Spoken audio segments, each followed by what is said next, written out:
વલસાડમાં senior citizen સાથે 2.52 કરોડની છેતરપિંડી. યુટ્યુબ પર શેર માર્કેટના વિડીયો જોઈ ફરિયાદી ફસાયા. વોટ્સએપ લિંક મારફતે ઇન્વેસ્ટમેન્ટ ટિપ્સ આપી ચીટિંગ. સિનિયર સિટીઝનને બોલવી 2.52 કરોડનું રોકાણ કરાવ્યું.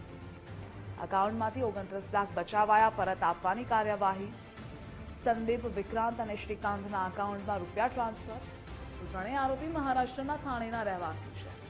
પોલીસ ટીમ થાણે જઈ ત્રણેયની ધરપકડ કરી. અગાઉથી શ્રીકાંત સામે 7 એફઆઈઆર અને 20 અરજીઓ નોંધાયેલી છે. કુલ 7 કરોડની છેતરપિંડીમાં સંડોવણી બહાર આવી.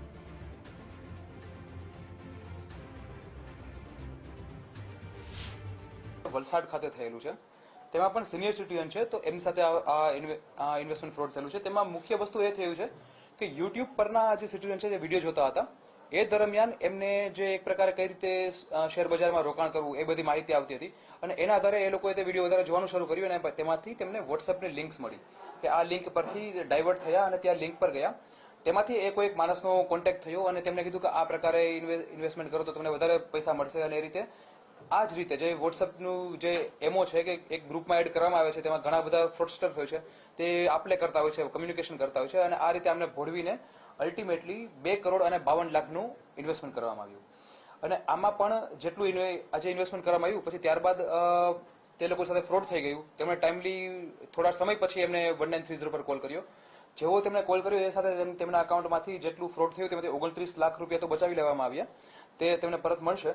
પરંતુ બાકીની મની ટ્રેલ જોવામાં આવતા અમને એક વધારે પડતું સ્ટેગરિંગ એક અકાઉન્ટ મળ્યું, એમાંથી 60 લાખ રૂપિયા ગયેલા હતા. તો આ અકાઉન્ટ છે એક જોઈન્ટ કંપનીના નામ પર હતું અને તેમાં 3 લોકોના નામે આ કંપની હતી. એ છે સંદીપ તાઈડે, એક છે વિક્રાંત મિશ્રા અને ત્રીજા છે શ્રીકાંત શિંદે. હવે આમનું જે વસ્તુ ડિટેલમાં ખબર પડી કે તેઓ મહારાષ્ટ્રના રહેવાસી છે અને થાણેના રહેવાસી છે. તો તેમાંથી જઈને અમારી ટીમ દ્વારા જે હ્યુમન સોર્સ અને ટેકનિકલ સોર્સના આધારે આગળ તપાસ કરતા જે સંદીપ તાઈડે છે તેઓ થાણેથી મળી આવેલા અને તેમની ધરપકડ કરવામાં આવી. તેમના અકાઉન્ટમાં 60 લાખ રૂપિયા ગયેલા હતા, તો તેમની પણ ધરપકડ કરવામાં આવેલી છે. અને વધુ તપાસ કરતા જોવામાં આવ્યું કે આમના અકાઉન્ટ પર આ એક અરજી નહીં પરંતુ બીજી પણ 20 જેટલી અરજી થયેલી છે.